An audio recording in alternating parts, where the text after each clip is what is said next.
They say Millbrook doesn't exist on most maps anymore.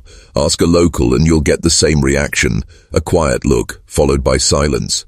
But back in 1848, Millbrook was no ghost. It was a lush, wooded crossroads near the Kentucky border, home to just over 36 souls, and one inn that drew travelers like moths to a flame.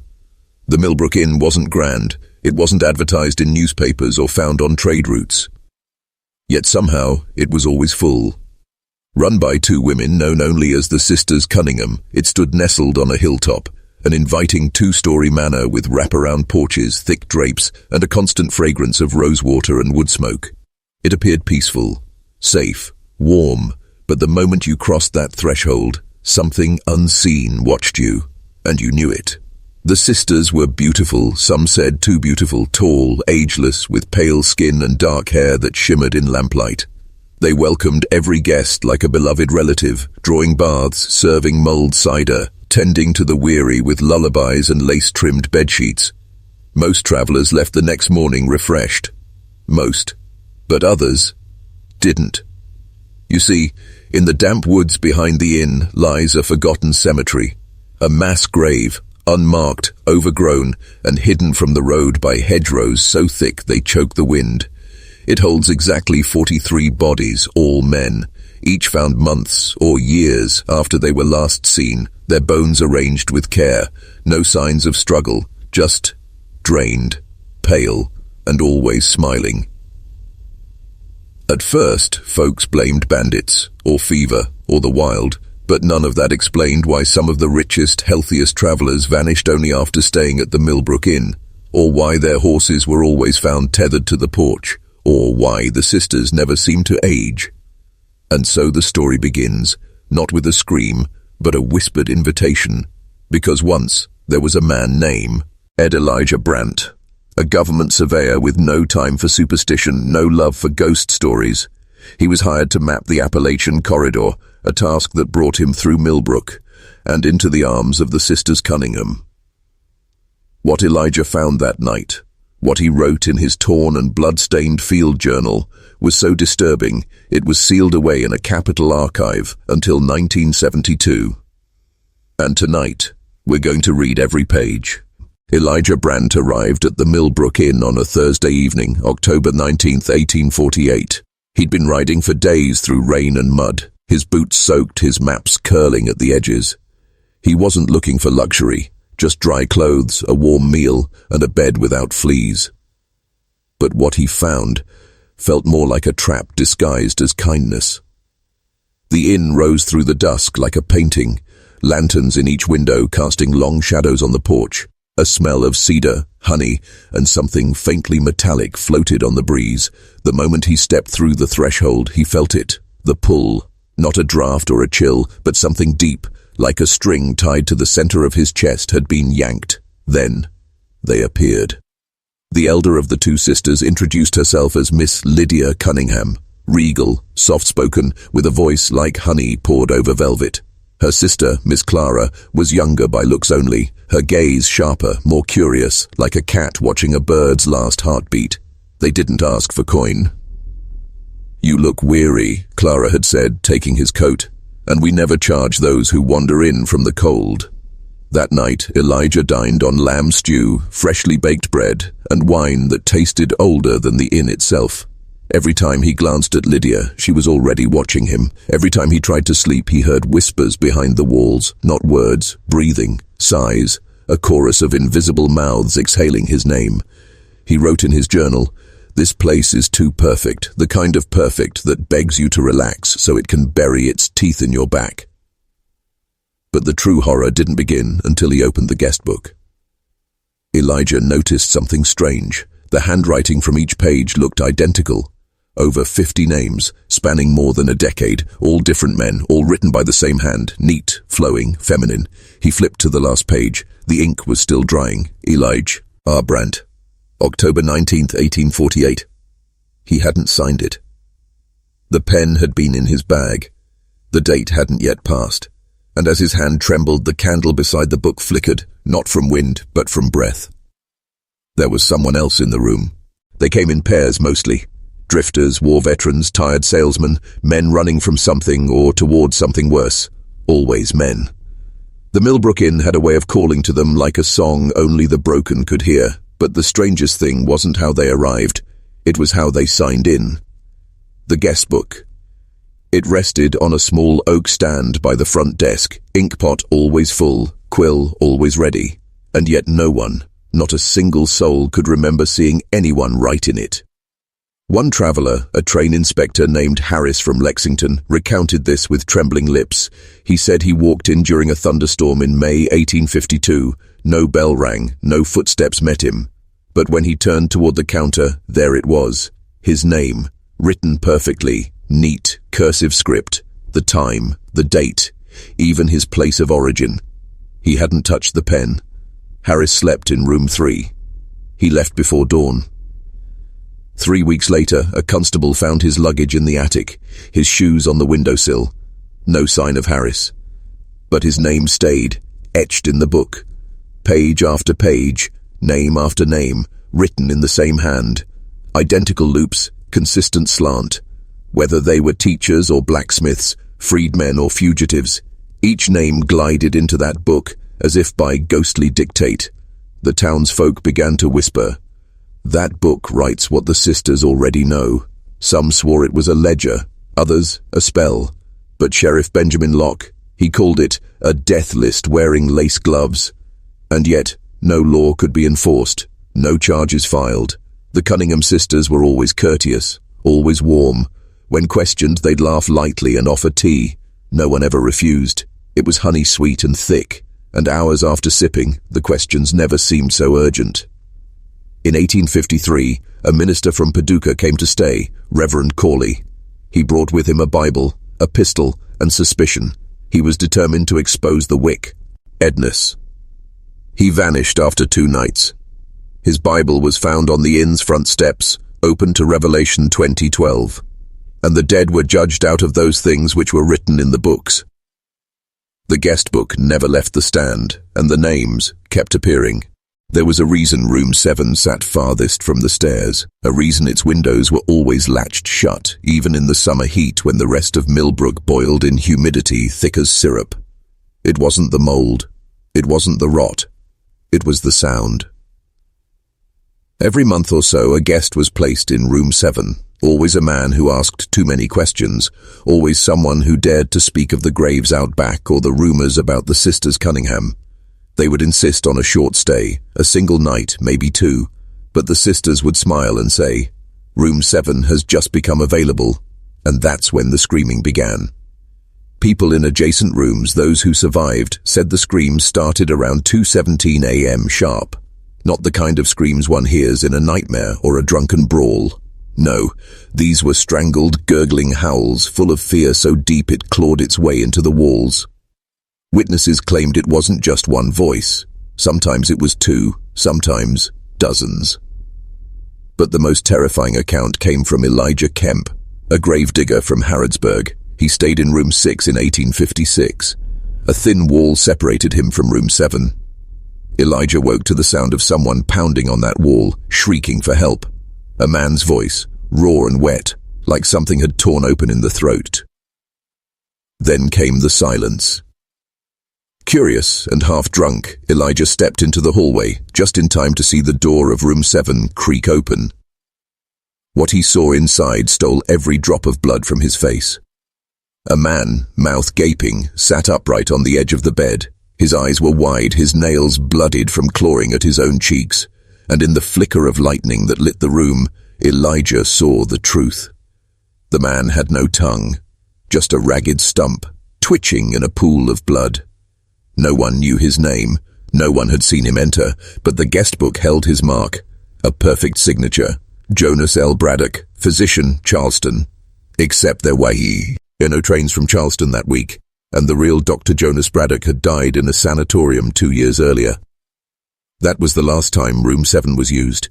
The sisters sealed it off, claiming water damage. But every few nights, guests in the hallway swear they hear it, scratching at the door, then a scream, dry and shrill, like someone trying to cry out, without a tongue. By 1851, whispers of Millbrook Inn had reached deep into the Appalachian coal towns. Miners, tough men hardened by soot and loss, spoke of the sisters in hushed, hungry tones. Not just because they offered warmth and wine, but because they offered comfort, the kind a man could sink into and forget the black beneath his fingernails. 5 of them arrived that spring. Thomas Merrow, a foreman from Pike County. Gideon Fultz, who'd lost 2 fingers in a cave-in. Hale, Cobb, and Jennings, no family names, just broken men looking for light. They paid in silver coin, a full week's stay. The sisters welcomed them with velvet eyes and warm cider. Rooms were drawn, fire lit. The storm that rolled in that night was said to be the worst in 20 years. That was the last anyone in Kentucky saw of them. No word, no telegrams, no boots left behind. When Thomas's brother rode in weeks later to check on him, he found nothing. The inn was quiet. Too quiet. The guest book had no trace of the miners' names. The rooms were spotless, stripped of all scent. Even the stables hadn't seen fresh hoofprints. But what unnerved him most wasn't the silence. It was the garden. Behind the inn, freshly packed earth lay in neat little rows. Dozens of mounds, none marked, none blessed. And at the far end, near the willow tree, a shovel leaned against a rusted fence. The brother asked the sisters about the men. They said the miners had never arrived. That was a lie, because in 1902, a renovation crew working on the basement made a grim discovery. Behind a false wall, tucked between sandstone and old timber, lay a narrow passage. And inside that passage were 5 canvas coats, torn, blood-stained, and stuffed into the pockets like keepsakes, mining tokens, a matchbook from Charleston, and 1 silver tooth. When examined by the county physician, the tooth was traced back to Gideon Fultz. The rest of his body was never found. Some say the miners were buried alive under the garden. Others believe the sisters fed them to something older, something sleeping beneath the inn, a hunger that needed men, not for flesh, but for soul. The sisters Cunningham never blinked. When asked again about the miners, they simply said, "Some men are meant to be forgotten. And on some nights when the wind tears through Millbrook's shutters, it carries a sound, pickaxes striking stone, then silence, then a scream muffled by 1,000 feet of earth." In the fall of 1852, just as the leaves turned blood red across the Kentucky hills, a widow named Margaret Delancey arrived at Millbrook Inn. She came not for leisure, but with a quiet purpose. She was looking for her son Jonah, one of the 5 miners who vanished the year before. Margaret was no ordinary widow. She had once been a midwife in the backwoods of Virginia, accustomed to death, unafraid of ghosts. Her spine was steel, her eyes sharp. When she knocked on the inn's door, her black dress trailed behind her like a funeral veil, and in her hand was a Bible with pages marked in red ink. The sisters Cunningham welcomed her with practiced smiles, masking their caution with charm. They offered her mulled wine and a room with a view of the garden. She declined both. Instead, she asked for records, a guest ledger, letters, names. But the sisters claimed they had no memory of her son. Margaret didn't believe them, not for a second. That night she didn't sleep. By candlelight she traced boot prints in the mud near the garden. She found a torn button near the willow tree, and when she leaned down to the soil she whispered prayers meant not for the living, but for the unrested. By dawn she knew something terrible had been done there, and that the inn, despite its lace curtains and apple pies, was a place of rot. She confronted the sisters in the parlor, accused them of murder. They didn't deny it. They just smiled, all 4 of them, wide, empty, as if Margaret's grief was some kind of compliment. "You should leave, widow," Sister Rosalind whispered, "before the inn feeds on you too." Margaret spat at their feet. That night, her room burned. She escaped, but barely. A guest saw her stumbling into the woods, coughing black smoke, dress half singed. She was never seen again. But her Bible was found, months later, buried near the well, behind the inn. Inside were the names of 26 missing men, each written in red ink. At the bottom, one final line had been added in jagged script. "They do not die, they are absorbed." Local police investigated, but the sisters claimed the widow had been mentally ill, delusional. Her claims were dismissed. Yet guests who stayed in Margaret's old room after that reported strange sounds at night, the weeping of a woman, the creak of floorboards, a cold hand brushing their cheek. One man checked out early, pale as death. He left behind a single note scrawled on the wall in ash. The widow was right. The inn is alive. In the spring of 1853, a man named Elias Booker came to Millbrook Inn under the guise of a travelling carpenter, but his real trade wasn't woodwork, it was graves. Elias had been hired by the local parish to examine rumours that the inn sat atop unholy ground. He was discreet, tall and tight-lipped, with eyes like tarnished brass and hands that knew the weight of coffins. No one at the inn questioned his reason for staying. They thought he was just another drifter chasing coin and whiskey, but Elias kept to the shadows. At dusk, when the sisters served supper and the guests gathered by the hearth, Elias went walking, lantern in hand, boots crunching over the gravelled paths behind the inn. He was looking for something buried. He didn't find it right away. Millbrook was cunning. The land had a way of shifting as if it wanted to protect its secrets, but Elias was older than the inn, older than its tricks. He'd seen land like this before, in Georgia, after the war. He knew how to listen to it. On the third night he found it. Not just one grave, 43.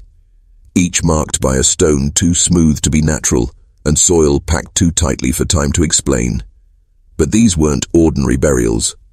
The ground beneath them was colder than the air, even at noon, and the grass refused to grow. Elias dug one up.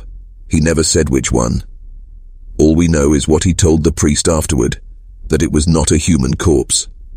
When asked to explain, Elias whispered a single word before collapsing at the altar: imitations. That same night, the priest sent 2 men to retrieve Elias's tools from the inn, but when they arrived, the sisters Cunningham were waiting. They claimed Elias had already checked out, gone south, paid in full.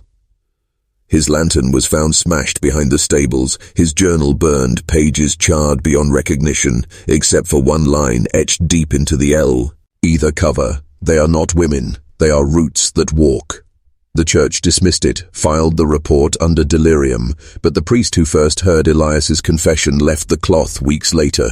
He was last seen muttering to himself in a churchyard, carving crosses into the earth with broken fingernails. Millbrook Inn remained open. The sisters continued smiling, and beneath the soil the dead continued to shift. Not sleeping, just changing. As if the land itself was digesting them, turning them into something else, something that could smile and serve tea and greet you at the door. By the summer of 1854, whispers had begun to circulate through Millbrook: never stay in room 6. It wasn't listed in the guest registry, wasn't offered during check-in. And yet, guests swore they'd seen it, tucked between room 5 and room 7, just a plain door, identical to the others, no nameplate, no number, only a rusted brass keyhole that never seemed to catch the light. Most walked past it without a thought, but those who paused, those who heard the faint humming behind the door, they didn't forget. One guest, a midwife named Margaret Hale, asked about the room at breakfast. Sister Delilah's face froze. Her spoon hovered mid-air. Then calmly she replied, "That room doesn't exist. Perhaps you were dreaming." Margaret wasn't convinced. That night, while the house slept and the fire burned low, she crept upstairs with a taper candle and a pinched heart. She pressed her ear to the wood. The humming was real, low, wet, like something breathing through a throat not meant to breathe. The keyhole pulsed. She looked inside. She shouldn't have. What she saw was not a room at all, but a corridor, far too long for the inn's dimensions, and not made of brick or timber, but rib cages. Curved, stacked, interlocked like the bones of whales, forming an endless hallway of glistening white and twitching red. It was moist inside. Alive. She swore the floor itself was a tongue. Something moved in there. Slow, crawling, its shape hidden by the dark but not its sound. It didn't speak in words but in memory, flooding her mind with images of faces she'd never seen, all of them screaming. Margaret staggered back. She ran, tried to tell the sisters what she saw. They listened, calm, smiling. Then Sister Camille laid a gentle hand on her shoulder and said, "Sometimes the house shows us what we carry inside. You mustn't listen to it." Margaret checked out the next morning, took the a first carriage east, and never returned. But she wasn't the only one to see it. Over the next year, 8 more guests reported the door. 2 opened it. Only 1 came back, and they were not themselves. Quiet, grey-skinned, staring into corners like they were waiting for someone to speak from behind the wallpaper. After that, room 6 disappeared entirely. The corridor between 5 and 7 shrank, the gap gone, as if the house had folded in on itself to hide the truth. But some say, late at night, when the wind hits just right, you can hear that humming again, calling. By autumn of 1855, the Millbrook Inn had a reputation that no paper dared print, but every mourner seemed to know. They came grieving, widowers, widows, orphaned daughters with eyes too dry for their age, men who'd buried wives, women who'd buried children. Something pulled them here, not by advertisement, but by rumor. A whisper passed from one broken soul to another. "Go to Millbrook," they said. "The sisters understand sorrow." What none of them knew was that the inn didn't just understand grief, it fed on it. Room 11 became a chamber of peculiar tragedy. Guests placed there were always the most devastated, the ones barely able to speak through their loss. They'd lie in the tall mahogany bed, a grotesque masterpiece with vines carved into its posts and a headboard that looked suspiciously like a weeping face. They always slept deeply their first night. Too deeply. No dreams, no movement. But in the morning, something strange would occur.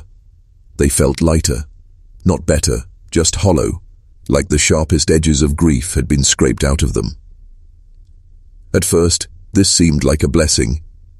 They'd laugh softly over breakfast, touch the sunlight in the window as if seeing it anew.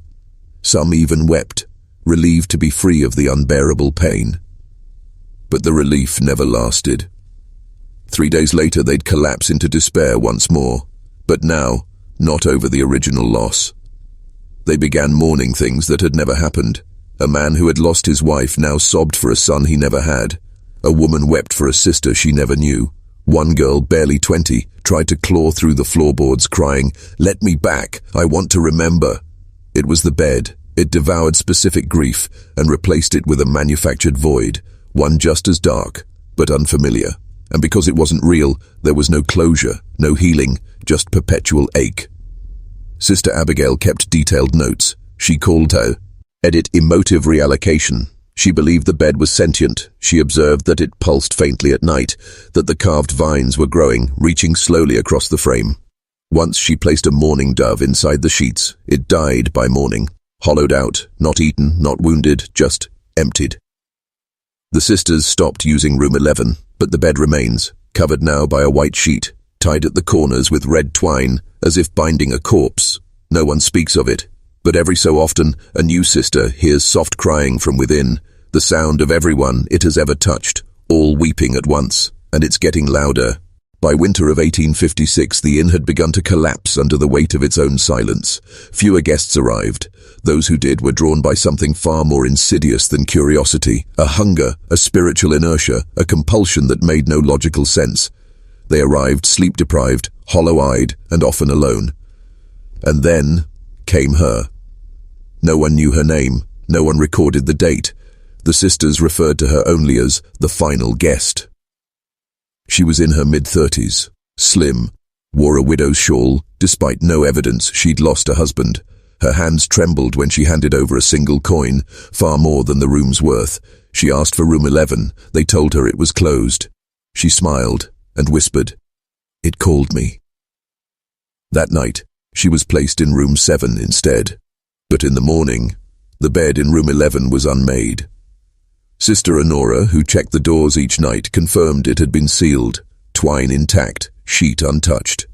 And yet, there it was, a perfect human-shaped indentation in the mattress, dampness on the pillow, faint scent of roses and burning hair. The guest was found in the hall, sleepwalking, muttering phrases in a language no one recognized, not Latin, not German, not tongues of prayer, but of something older. She spoke of roots inside the wall, of hollow birds who sleep with one eye open, of children whose bones remember the last sound they heard. They tried to help her. They gave her broth, holy water, psalms, and silence. But she deteriorated. By her 5th night, her face had withered, not aged, decayed. Her skin flaked like ash. Her voice sounded like wood splitting in frost. And on the 6th night, she vanished. Not escaped, vanished. No footsteps, no trail in the snow, just her shawl, neatly folded on the floor of room 11. And a note, written in blood. It read, "I remembered what wasn't mine, and now I belong to it." From that day on, room 11 sent, opt pulsing. The carved vines on the headboard curled inward like a spider protecting an egg, and the weeping face on the headboard. It smiled, not grotesquely, but softly, as if satisfied. Sister Abigail sealed the room with salt, holy oil, and iron nails, but no blessing took. The sound of quiet breathing could still be heard inside the walls, rhythmic, calm, and terrifyingly intimate. And every winter since, on the week of her arrival, a fresh indentation appears on the bed. Warm, recent, as if the final guest never left. When Undertaker Elias Brawley finally arrived at Millbrook Inn, he did not come as a guest. He came dragging a pine coffin and suspicion behind his carriage. The county sheriff had sent him, unmarked and unofficial. Too many rumors, too many disappearances, too many graves without names. Elias had buried hundreds in his time. He'd seen women disfigured by cholera, men rotted by war wounds. But what he found inside the small, damp graveyard behind the inn made him freeze. The graves weren't dug by grave diggers. No, these holes were shallow, hasty, and oddly shaped, like someone was in a rush to cover something. He paced the plot, measuring with his spade and eye. 1, 2, 3. 43. 43 graves, no markers, no stones, just plain wooden crosses, many snapped by time or by someone who didn't want them noticed. And then he found it, one grave unlike the others. Set further back beneath an old elm tree, the earth there wasn't packed down properly. The soil was still loose, too fresh. He knelt, dug slowly. His hands trembled. First came the cloth, a woman's linen dress torn at the neck. Then the flesh, cold, bloated, bruised around the jaw. Her tongue was missing. Elias staggered backward. This wasn't an ordinary death. This was ritual. Later he found something under her fingernails, red thread, not blood, thread, silk, crimson-colored, tied tight like a tiny noose. That detail chilled him more than the corpse, because it matched the thread used to tie linen gift sachets sold at the inn's front desk. The same ones the sisters offered visitors after their relaxation sessions, scented with lavender tied lovingly with red silk. That red thread was a signature. Not an accident, a warning, or worse, a calling card. He rushed back into town and told the sheriff, but when they returned the next day, the body was gone, grave filled, cross replaced, and the red sachets, not a single one remained inside the inn, the scent of lavender, gone. But something else lingered, a strange humming sound from the attic, like women chanting or weeping. Elias never spoke publicly about it again. He quit that winter, moved far west, but before leaving he left a message carved into the sheriff's office wall. 43. All women, all silenced. Ask the attic. But no one ever did, because the attic was locked and the sisters Cunningham had vanished. Weeks after the undertaker vanished from town, a new figure arrived in silence. His name was Chester Vale, a war veteran turned investigator, hired by the brother of a missing schoolteacher who was last seen entering the Millbrook Inn. She was supposed to stay one night. That was 11 months ago. Chester carried a revolver, a flask of bourbon, and a notebook full of names, all 42 of them, people who had disappeared after checking into the inn between 1844 and 1848. He didn't believe in spirits. He believed in evidence. He paid for a room and pretended to sleep. At midnight he moved quietly, examining the inn structure, counting footsteps between walls, pressing on floorboards. On the third night, in the small windowless library near the back of the parlor, he found it. a false panel behind the last shelf, pried open with his bayonet. Inside, an old leather-bound guest ledger, stained with wine, wax, and something darker, something dried, rusty. Pages torn, some entries scratched out violently, but others remained intact. And the names. Every one of them was on his list, but there were more. Names no one had reported missing, names of people who had supposedly never stayed at Millbrook, some marked with a small L, others with a symbol, a stitched pair of lips drawn in black ink. The lips meant something. He would later discover they stood for silent treatments. He flipped to the final entry, dated 1 day before his arrival. Miss Rowena Bell, room 3, 1 night, for the remedy. There was no Rowena in the inn, no room 3 either, only rooms 1, 2, 4 and 5. Room 3 didn't exist, at least not on the official floor plan. Chester, calm but alert, searched the hallway and knocked on every panel between rooms 2 and 4. The hallway seemed narrower there, off by just a foot. Then, from inside the wall, he heard a sound, faint, almost apologetic, like a whisper, repeating the same thing over and over. We offered them love. We offered them peace. We offered them silence. Then, a thud, like something falling, or collapsing. He ran downstairs to fetch the innkeeper, but the front desk was empty, the door wide open, and behind it, a red silk thread pinned to the bell, tied in a neat little bow. The ledger disappeared that night. Only Chester remembered its pages, and only he dared to say what the townsfolk feared. Room 3 exists. You just don't survive it. Chester Vale didn't sleep that night, not after what he heard inside the wall. He waited until dawn, sat in the inn's dim parlour with a loaded revolver and the scent of old roses and burnt candle wax choking the air. The sisters never returned to the front desk. The morning guests, if there were any, never stirred. By noon, Chester found himself alone, so he did what no one in Millbrook dared. He broke into room 2. Room 2 was ordinary. Polished oak floors, a dusty armoire, a velvet chair facing a window overlooking the orchard. But Chester wasn't interested in furniture. He moved straight to the wall adjoining room 4, tapped it. Hollow. He drove his bayonet into the plaster. Behind the wall, just as he suspected, was a narrow corridor, hidden and silent. The air inside smelled of lavender water and decay. He lit a match. And then he saw it. A single door, heavy, grey, carved with a strange emblem, a stitched pair of lips, the same as in the ledger. No number, just silence. But this was room 3. Voice drops, barely above a whisper. He opened the door. The room was wrong. Too long for the building's dimensions. The walls were lined with shelves, each filled with neatly folded clothing, dozens of garments, all sizes. Men's coats, women's petticoats, children's shoes. In the center was a chaise lounge upholstered in red, surrounded by mirrors angled toward it from every direction. The air was freezing. He saw his breath, yet no windows. And above the chaise, a mural painted directly onto the ceiling, 2 women, clearly the sisters, cradling a skeleton draped in roses. Beneath it a phrase painted in Latin, Amor quietus est, love is peace. Chester approached the lounge, heart pounding. Something rustled beneath it. He crouched, and from the darkness, a hand reached out, pale, trembling, a woman's. She looked half dead, sunken eyes, cracked lips sewn, shut with silk thread. Her hands were tied with matching red ribbon. She tried to speak. Chester knelt, horrified, cut the threads. She screamed, but no sound came. Only the mirrors responded. Each one shook, as if something inside them was trying to escape. Dozens of hands pressing against the glass from the inside. Mouths screaming in eternal silence.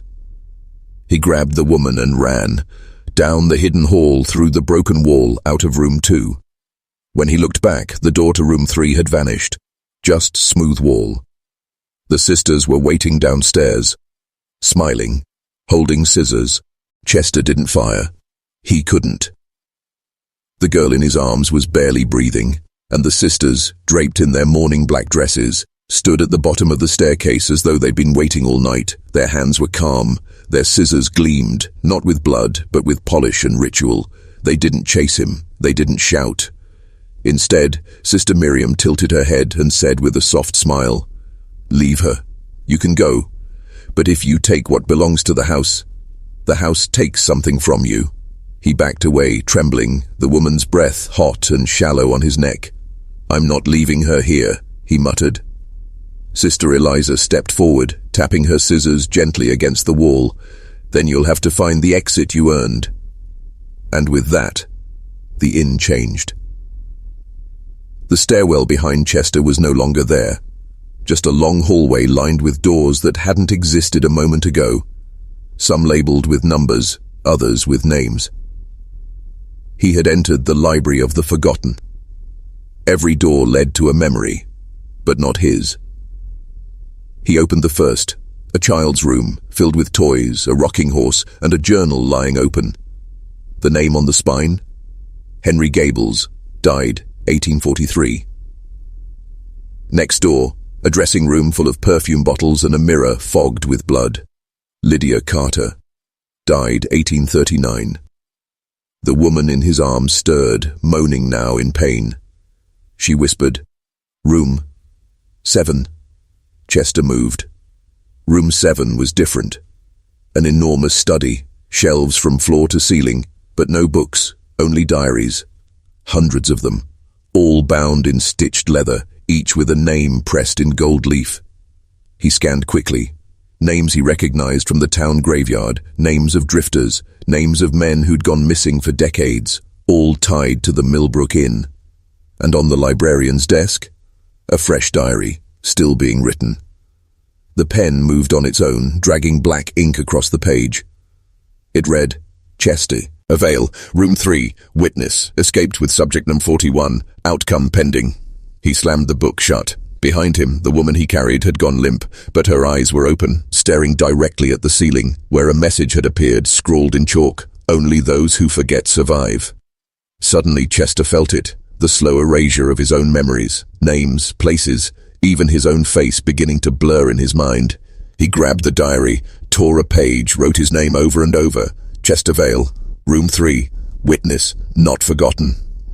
The sisters were coming, and the walls were closing in. Chester ran. The diary page clutched in one hand, the woman's body slumped over his shoulder. He moved through the maze of narrow, warping hallways inside the Millbrook Inn. Each door he passed now had a mirror nailed to it, cracked or warped, reflecting not his image, but his intentions. In one, he saw himself alone, abandoning her. In another, he stood smiling, dressed like a bellhop from decades past, taking the hands of a new guest.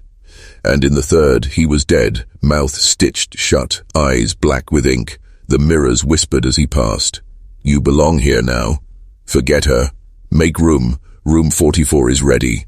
Then came the mirror room itself, an octagonal chamber where every wall was a mirror and every reflection was a lie. Dozens of Chesters stared back at him, some bloody, some laughing, some hollowed out completely. But only one reflection moved opposite to him, perfectly synced, and that Chester was holding no woman. He stared. The reflection stared back. Then the woman in his arms whispered, "That's not you. That's the inn."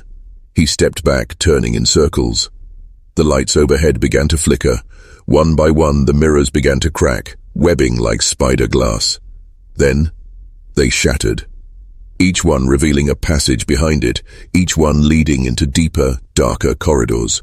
And from behind the central mirror stepped Sister Miriam, holding an old oil lantern.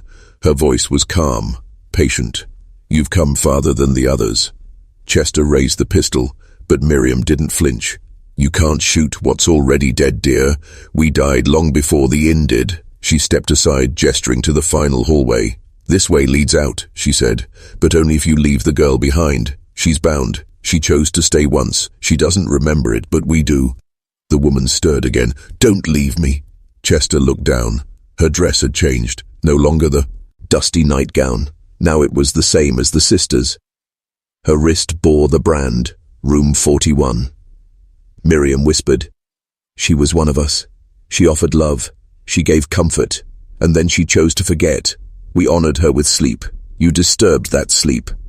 Chester hesitated, heart racing. What if this wasn't a rescue? What if she was luring him into her own fate? The hallway beckoned. The inn groaned. The woman gripped his wrist and said, "Please take me."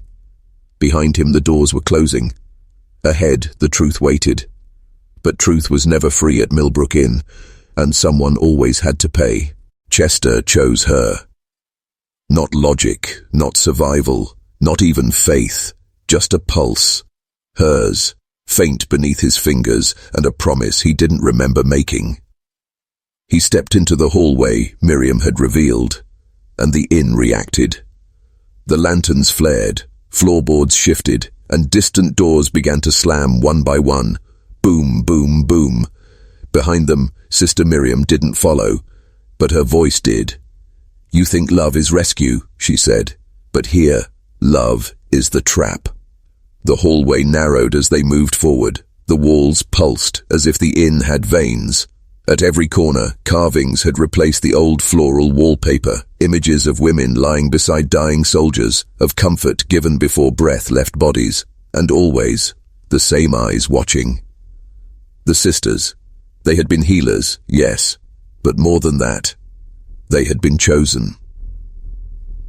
Millbrook Inn had been built above something older, a cave system that local tribes refused to enter, calling it the ground that drinks grief. The sisters called it a sanctuary. But what they had done, what they had fed, it was never mercy. It was ritual. And Chester was now inside it.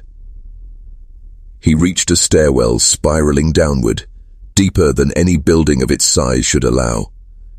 And as he descended, the woman's body began to hum, her skin hot to the touch. Her voice barely above breath. "We are below the inn now.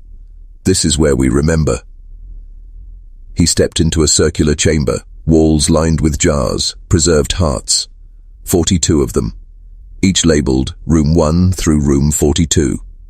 Only one space left. Room 43. The woman slipped from his arms, standing now on her own. She looked at the final jar, then at him, and then she smiled. "You brought me home," she whispered. Chester stepped back. "No, I saved you." "You did. From the forgetting. I needed someone to help me remember. They always send someone, and this time, it worked."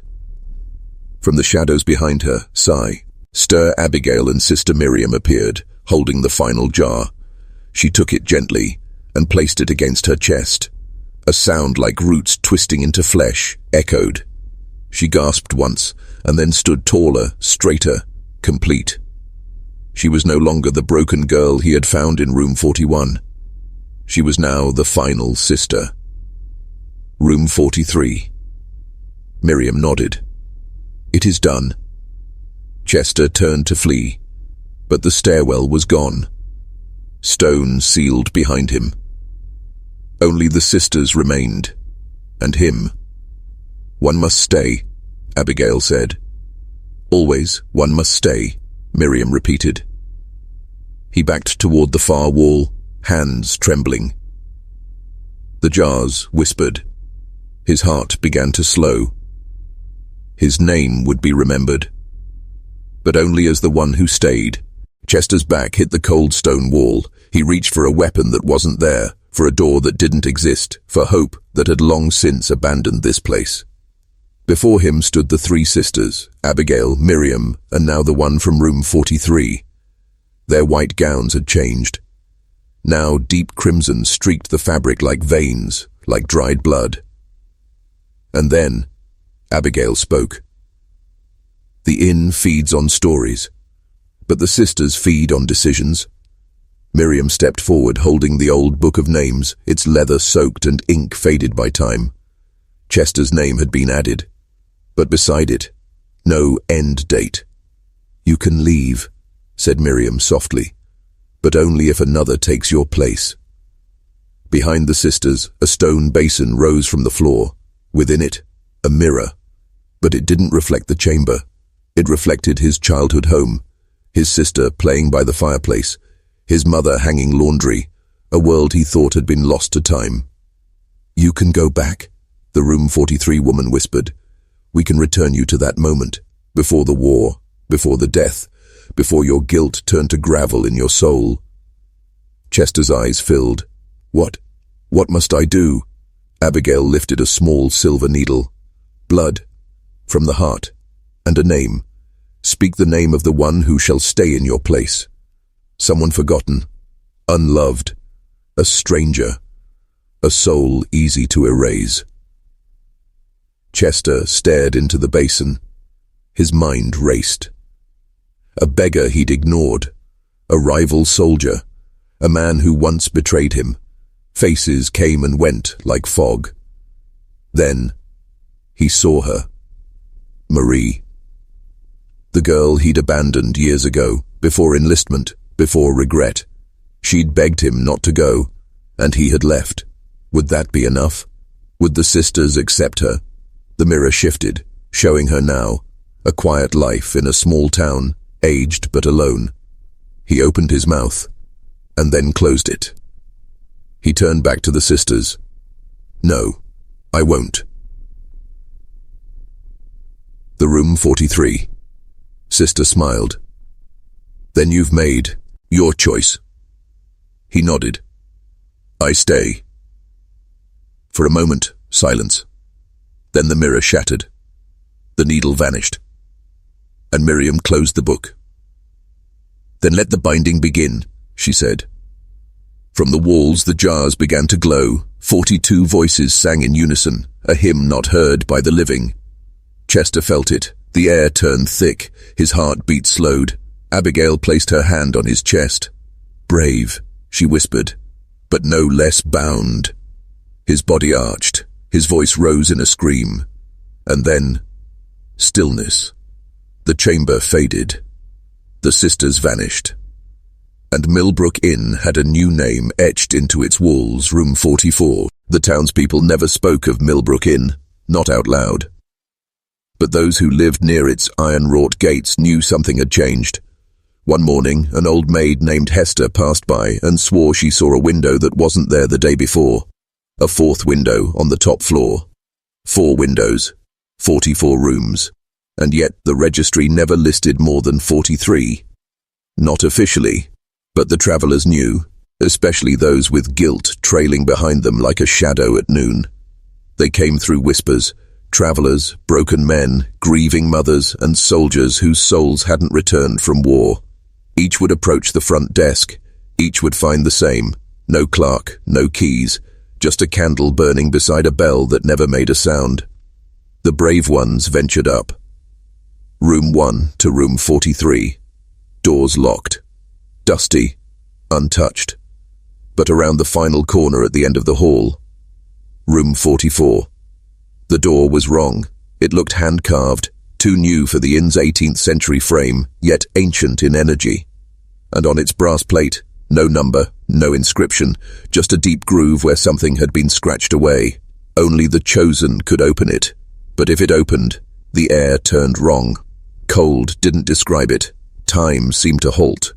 Inside, nothing. No bed, no lamp, no hearth. Just stone walls, the basin, and the chair. And behind the chair, a mirror that didn't reflect what it should. Instead, it showed each person's most painful memory, the secret they buried so deep they could barely remember it. But the sisters remembered. They always remembered. A vagrant once entered room 44 and claimed to see himself standing over a crib, holding a pillow. He left without ever touching the floor again. A woman from Charleston saw her missing child walking toward her in the mirror, then reaching through it. She never left the room. The sisters watched it all. Because room 44 wasn't a room, it was a gateway. The bargain had shifted. Now the ones who entered had a choice to make, willingly or unknowingly, to face their guilt and offer a replacement, or become the next voice in the hymn. And outside, as storms cracked the sky over Kentucky, the wind whispered, 44, and counting. The inn, once silent, now hummed with new energy, the kind that doesn't come from the living. The world had changed, and the sisters, They were no longer just haunting the inn. They were expanding it. It was July 14th, 1848, when the earth gave up one of its secrets. A boy, no more than 10, had wandered into the woods behind Millbrook Inn, chasing after his dog. He returned alone, pale, shaking, and covered in dirt. In his hand, a piece of bone, too big to be an animal, too smooth to be old, too clean to be a mistake. The sheriff was called, a search team assembled, and by dusk they uncovered a shallow grave, exactly where the boy had pointed, beneath the ash tree behind the inn. But when they dug deeper, they found more. Not one grave, not two, but 43, each carefully arranged in a perfect circle, each facing inward, each corpse resting with hands over the heart, mouth sewn shut with red thread.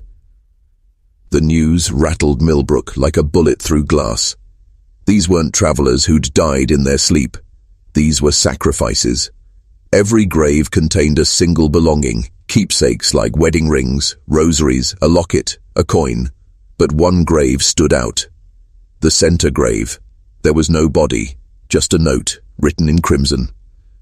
She offered herself last, not out of guilt, but out of love. Forensic medicine was in its infancy, but one thing was clear. Some bodies were fresh, as if buried days ago, not decades. Yet the names matched registry entries from 1825, 1831, 1836, long before any of the townsfolk were even born. How had they remained so intact? The sheriff sealed the site, called in local clergy. The inn was boarded up. But strange things began happening. Nuns in the nearby convent reported hearing hymns at midnight echoing from the hills. Children saw women in black standing at the edge of the woods, arms stretched wide as if offering an embrace. Then the inn caught fire. No storm, no lightning, just flame erupting from the center window. Room 44. The fire brigade found no ashes, just the building's stone skeleton and a single rocky, bang chair, untouched by the flames, sitting upright on scorched earth. No bodies were recovered, no sign of the sisters.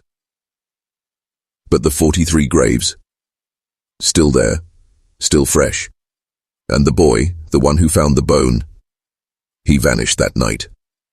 His mother swore she heard him humming in his sleep before he disappeared, a lullaby no one taught him. One only known by those who slept beneath Millbrook. For decades, Millbrook Inn remained a hushed curse.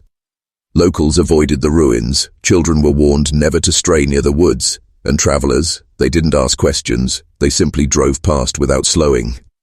But in 1896, exactly 48 years later, a woman arrived in town, late 30s, dressed in mourning black, said she was tracing family history, gave her name as Clara May Whitlock.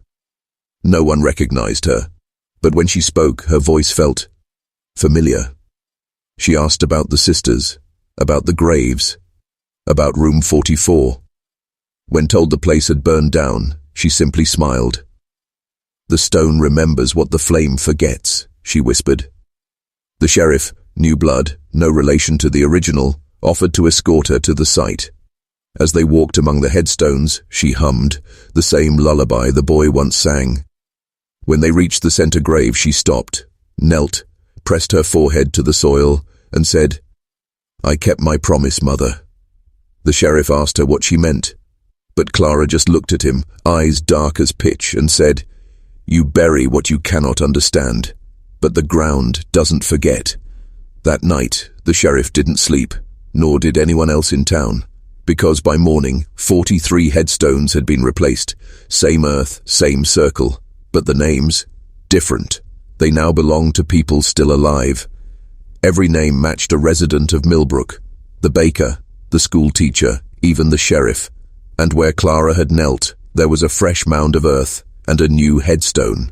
It read, Clara May Whitlock, the last to offer herself. 48 to 1896, she returned to sing them home. No one saw her again. But over the next week, one by one, the people whose names had appeared on those stones began to vanish. No signs of struggle. Just empty clothes in beds, dishes left mid-meal, candles still burning. By winter, Millbrook was a ghost town. The inn's and was never rebuilt, the land condemned, fenced off, forgotten.